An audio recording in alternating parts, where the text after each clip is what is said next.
Hi everybody, welcome back.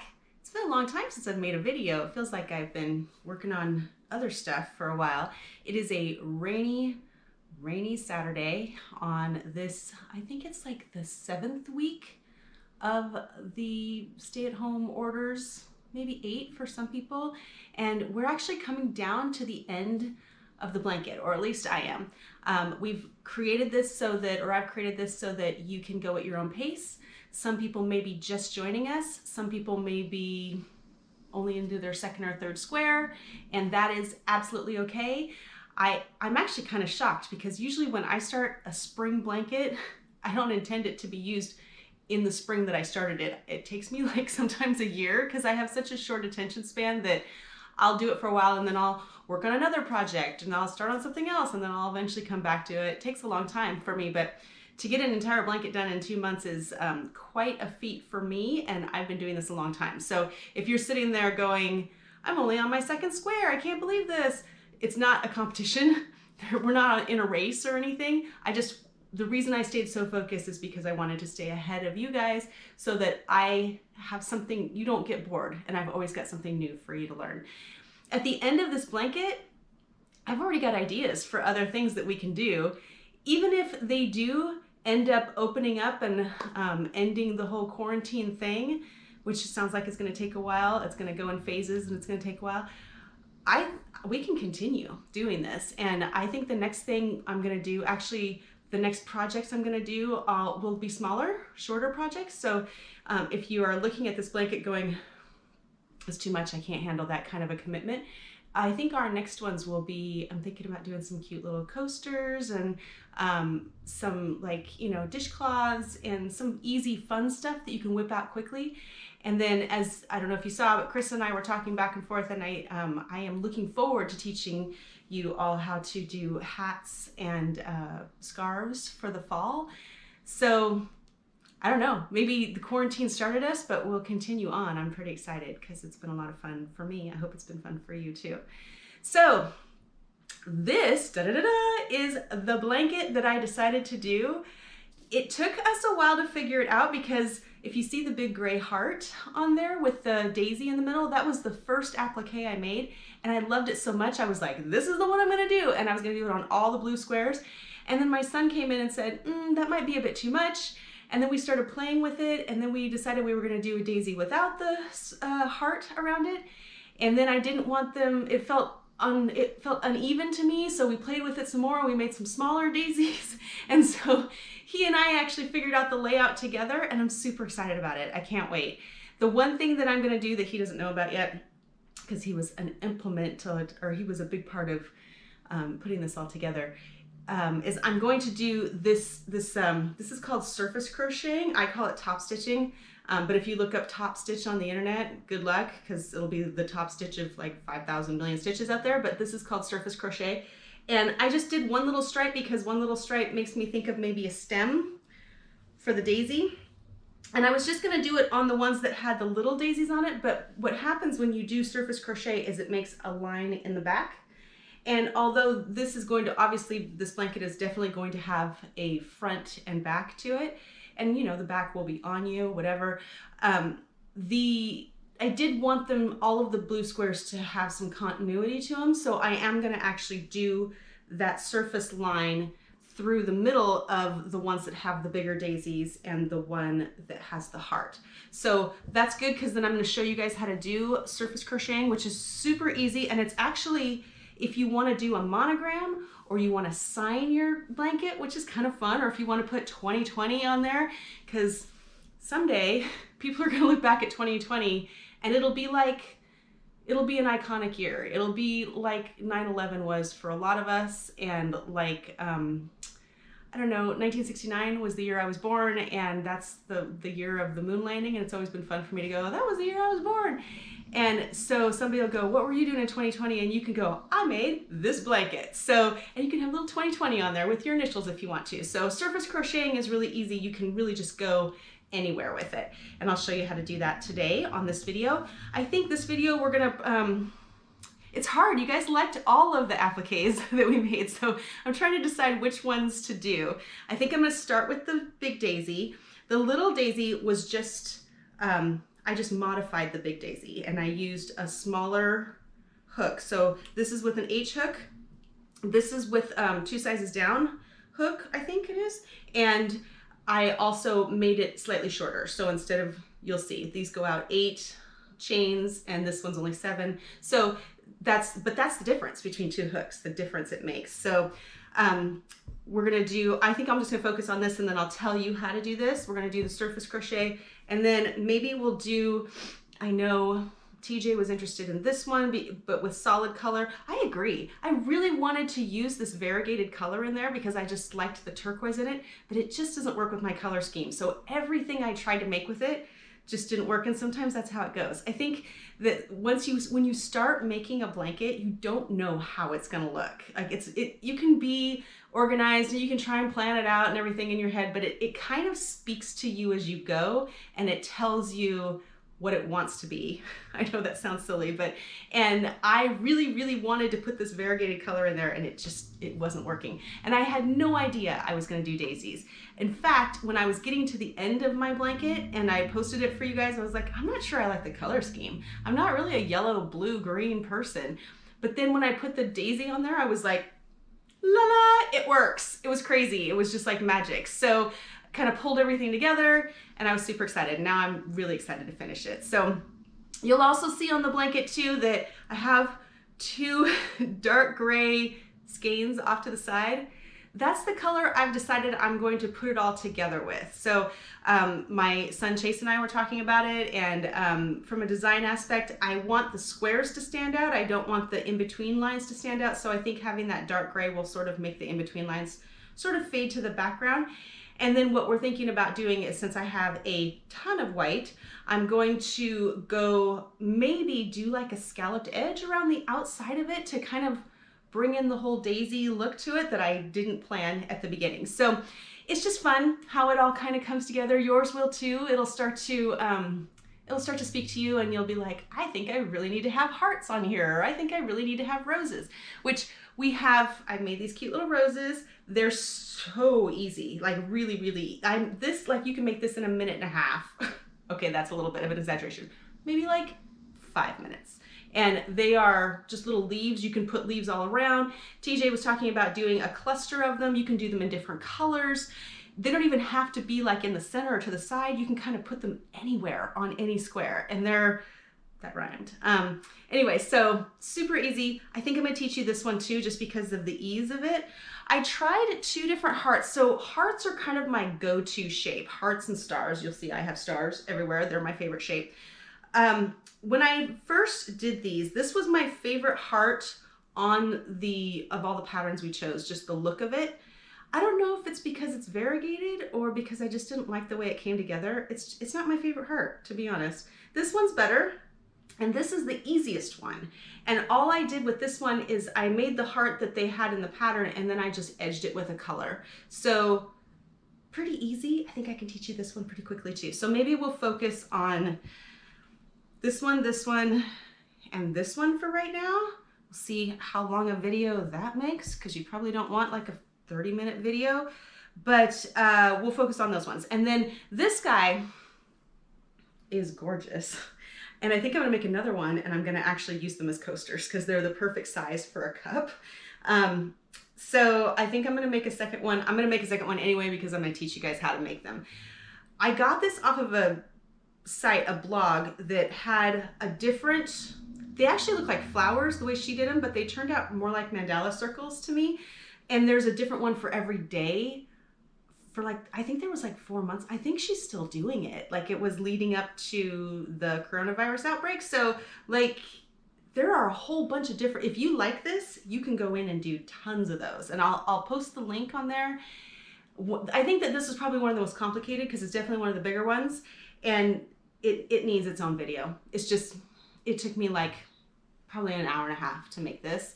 It's pretty intense, but if you can do this, you can do anything, really. They are like, you're doing like top stitching and going in between things, and it's complicated. Don't be afraid though. Like, definitely try it out, because some of these stitches, like I said, I don't know if you remember the blanket that I showed you in a past video that was the first blanket I ever made, and it had difficult stitches in it. It had a lot of these stitches in there, the popcorn stitch in particular. And in this particular pattern, she doesn't even tell you how to do a popcorn stitch. She just says, okay, then crochet here, make a popcorn stitch, then crochet over here. And I'm like, are you gonna tell me how to make that popcorn stitch? So I actually had to kind of go off memory and do a little like YouTube search. But anyway, so I'll show you guys.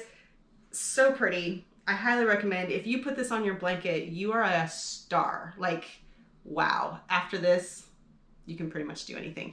And I think that once you've gotten to this point, you probably feel pretty accomplished. You've learned a lot. Good job. I mean, it's a lot. Even my son said to me when we were looking at the blanket, he's like, how do you feel? Like, you've accomplished a lot in a short period of time, and I do feel pretty good. I hope you feel as good as I do. And even if you haven't gotten to this part yet, I hope that even if you're on like your second square, I hope you're like, gosh, I'm kicking butt. This is great. So anyway, the whole point was to be uplifting and to learn a new skill and to keep us occupied while we were staying at home. So hopefully we accomplished that, and we will continue to do that together. So anyway, with that being said, let's go ahead and we'll change the video. I'm feeling a little overwhelmed because there's a lot to teach in one video. I may break it down into a couple. So there may be a to be continued at the end of one. So anyway, stick with me. Let's start off with the surface stitching, and then we'll maybe work into a heart or something simple, and we'll go from there. We'll see what happens. My gosh, where to begin, right? We have so much to cover. So what I want to do with this daisy is I want to put it right smack in the middle. My little daisies are kind of down low or up high or whatever, because I have one in the middle, just because I wanted to sort of offset it. I wanted to bring it all together, but I wanted them to be all a little bit different too. But this guy's going to be right smack in the middle, so I'm going to figure out where my middle line is on this thing. You could just fold it in half. I'm going to count. There we go. Okay. And then probably I should make sure that that is where I want to be. I think so. Okay. So what I'm going to do is I'm just going to do this cute little green line across here. I just like it because it kind of brings the color in. You could do, you know, multiple lines. You could do swirls. I'll show you how to do all that stuff. But for me, I'm just going to do one. So what you want to do, what you want to start off with is you just want to do a slip stitch on your hook, like we always start. This is the H hook I'm working with, like we've been through from the beginning. I did do a smaller hook for that one. If you don't have a smaller hook, that's okay. We'll figure out a different way to do that. But so I'm going to start right here where this little yellow guy is, so I didn't lose my place. Go right in here, and this is going to feel weird, but you're going to put your yarn to the back. And this is kind of like sewing, really. So what you're going to do is you're going to pull one up through here, and you're going to slip it right through here like a slip stitch. It's because that's what it is. And then we're going to go straight across that line all the way down. So pull from the back up, slip stitch into here. You don't want it to be too tight, otherwise you're going to end up like cinching it together. So keep it as loose as you can, and you know, if you need to like loosen it up a little bit, just kind of pull over here, slip stitch up through there, all the way across. Now, if you want, like I'm just gonna make a straight line, so it's gonna be super boring to watch me do that. But if you want, you can actually go in any direction. So if you wanted to make, I don't know, let's say you wanna make a heart. Let's just for fun, we'll just do in a little angle here.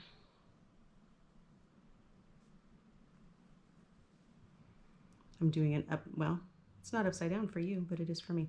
So I'm gonna do a little heart here just to kind of show you. It's just like drawing with a pen.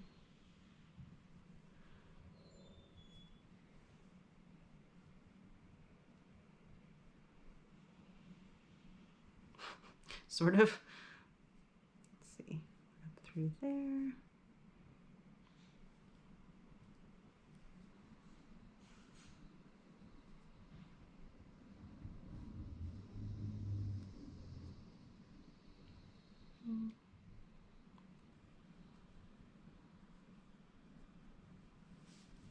there's half of a heart, and you can go back out the way you came. I think I actually went further. I was like up here. Symmetry and all.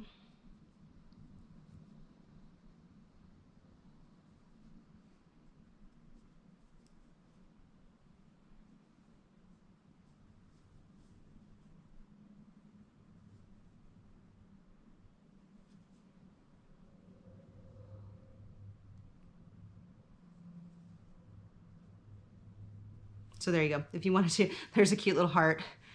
Mine's a little crooked, but you get the idea.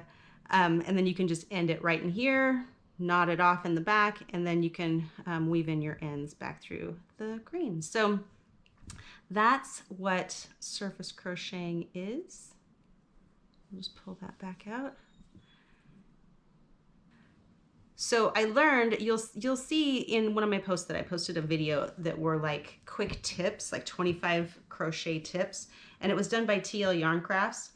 And one of the things that she does in hers is she weaves in her ends a little differently than I do even. And I thought mine was revolutionary. Hers, I like so much better. But the thing about this, when you're weaving in your ends, there's nowhere really for you to go in the green. So you kind of have to hide it in the blue, right? So I just go through these little stitches, but the way she does it, she only goes in like 5. 1, 2, 3, 4. Like, let's go over here just to be safe. I don't even have that much to work with. So we'll go with like, we'll just go right there. So, and then a lot of times I stick the needle in and then I put the yarn in, because it's just, especially when you're working with a short yarn. So she'll go through them and then she'll skip this one and then go right back the way she came. And that makes it super secure. So that is my new way of weaving in ends. I am so happy that I learned that little trick while I was in the midst of teaching you guys stuff. Look at that. Super secure, way easier. So I just do it that way now. We'll do it on the other side and see how it's not, if you try to weave in through the green, it's gonna make this line really thick, and you want that to be sort of, you want it to be uniform all the way across. So let's do this side. This one's a much longer yarn, so I can thread that one. And we'll go up here.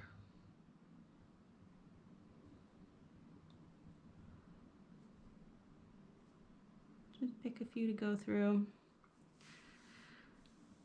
And then just remember not to go back in the way you came, skip one, and then go back the way you came. And that will keep it secure. Same kind of idea that mine was, except that you don't have to go up and down and it's not as long. Way faster. Super easy. So there you go. So that was surface stitching. Ta-da! And we will put my little daisy on there. Once you get to the end of the appliques, I will teach you, if you want me to, I will teach you how to sew these on. It's actually super easy because you're actually not going all the way through, you're just doing the top. So you don't even see the stitches on the other side. So you just like hook in here and then you hook in there and you go all the way around.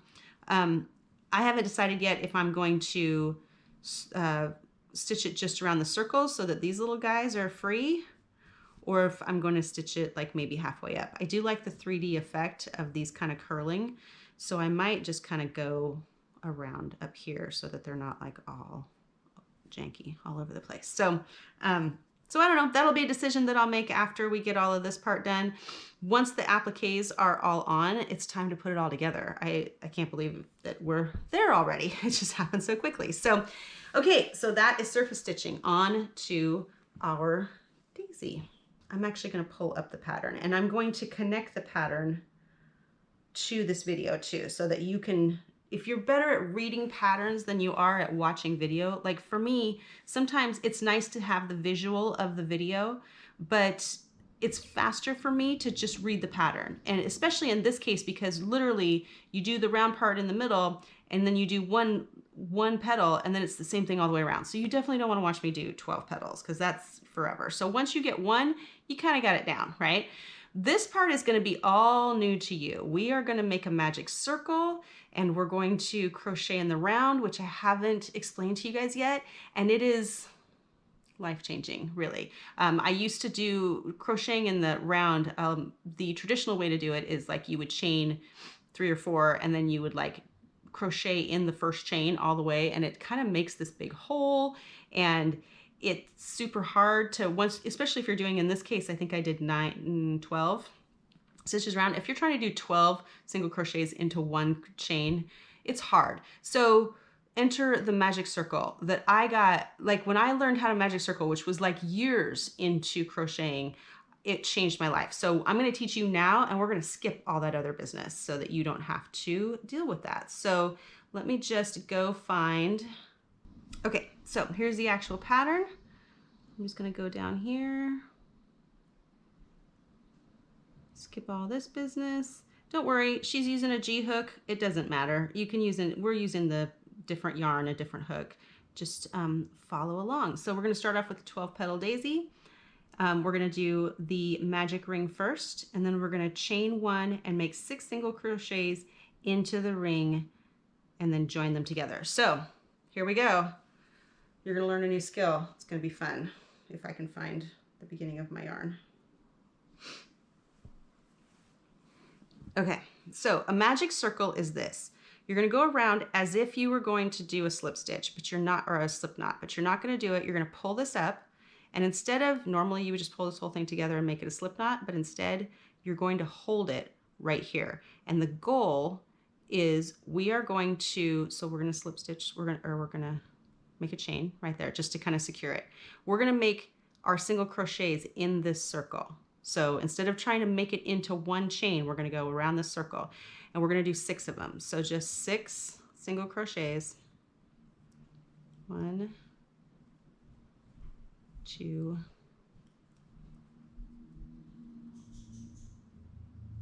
3, 4, 5, 6.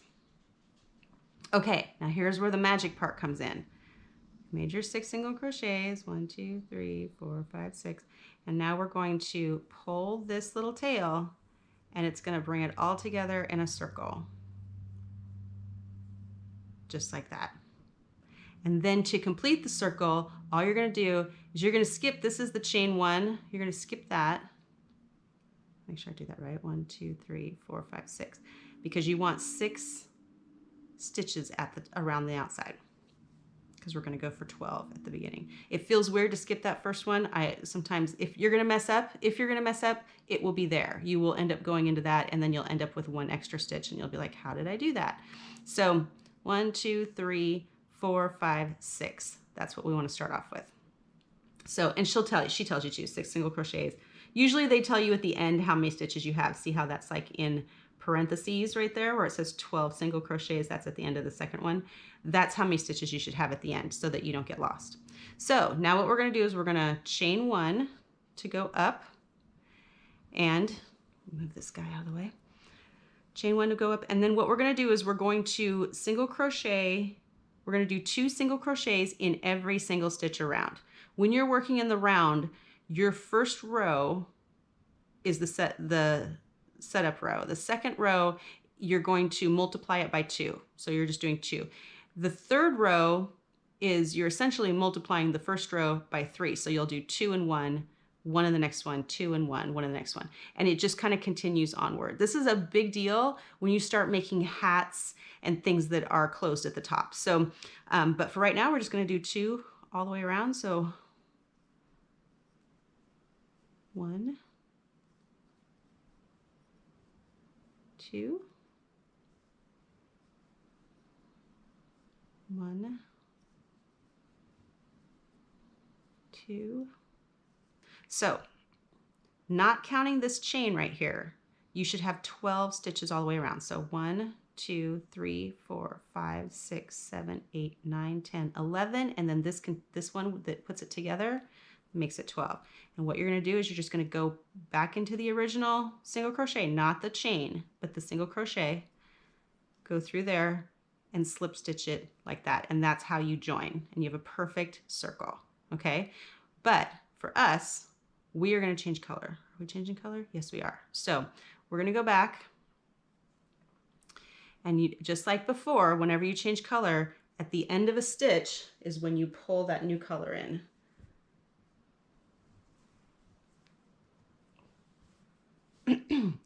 So here's our new color for our first petal. Pull that through and pull it up through there.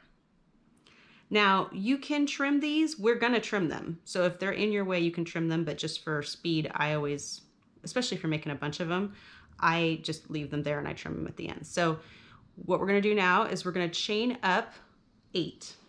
1, 2, 3, 4, 5, 6, 7, 8. Then we're gonna triple crochet. Now this is something that we haven't done before, but it's very much like a double crochet.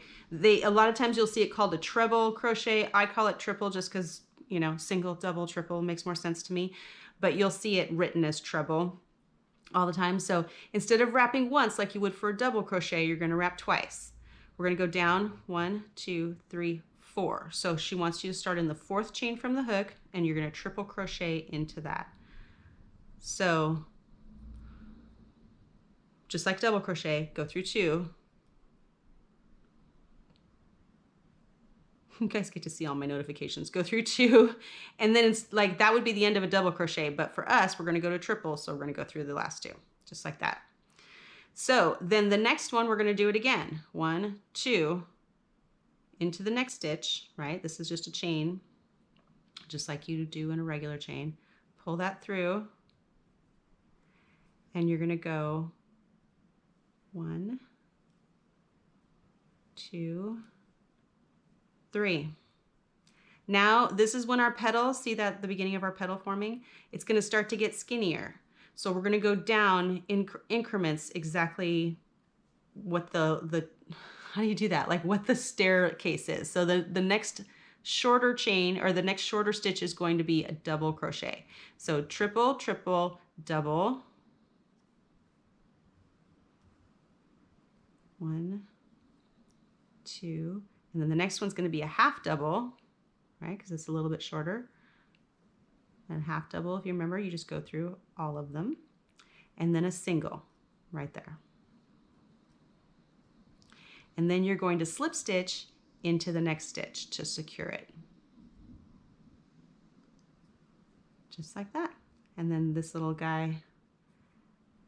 If you wanted to, if you're getting to the point where you feel like you're pretty good at weaving in your ends as you go ahead. I didn't want to add to the trouble. Like I don't want to confuse new people, but if you're like, I could totally have weaved my ends in as I was, yes, you can.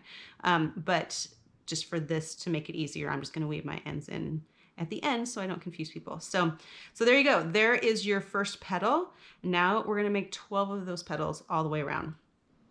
You know what? I don't think I'm going to go all the way to the end because I don't need to make another daisy. I just realized I've got all my daisies done. So I'm going to actually take this apart. But I did want to show you what it looks like as you're going around. And when you get all the way to the end, you are actually going to, your final one, you're actually going to do your chain up right here, your 8 chain, and then you're going to make your petal, and when you slip stitch it, you're going to slip stitch it into there. So if you don't, you're going to have like this gap right here. So make sure that it feels weird because you're going to go over the top of what you've already done, but it'll all work out, I promise. And then after you're at the end and you slip stitch, you can just pull it all the way through if you want, or you can make a knot if you feel like you need to secure just by doing another chain. I like to just do it without. And then you just pull it through, cut your ends, and weave it in. And then that will be that when you're done. What I did to modify this to make it smaller for this little guy, besides using a smaller hook. So what hook did I use? So I went down to this little guy, and he is an F hook. So this is an H, G, F. Yeah, so I just went down 2. So that was the difference there. So that's what makes it a little bit smaller. But also, instead of doing 2 rows in the middle, I only did 1. And I didn't just do 6, I did 9. Because I tried to do 6, and it turned out like that. And it just wasn't full enough for me. So I did 9 in the magic circle, pulled it all together, didn't do a second row. I went straight into doing the petals. And then on the petals, to make them smaller, instead of chaining 8, I chained 7. And then I came around, I did 1 triple crochet in the 4th chain from the top. And then I didn't do the second triple. I went right into the double, half double, and single. And so that's what made that smaller. So if you want to make different sizes, you can, and it'll be really fun. You can actually do them even tinier if you want to. So, or bigger if you prefer bigger too. So anyway, here we go. That's the daisy. Let's see what we're going to do next.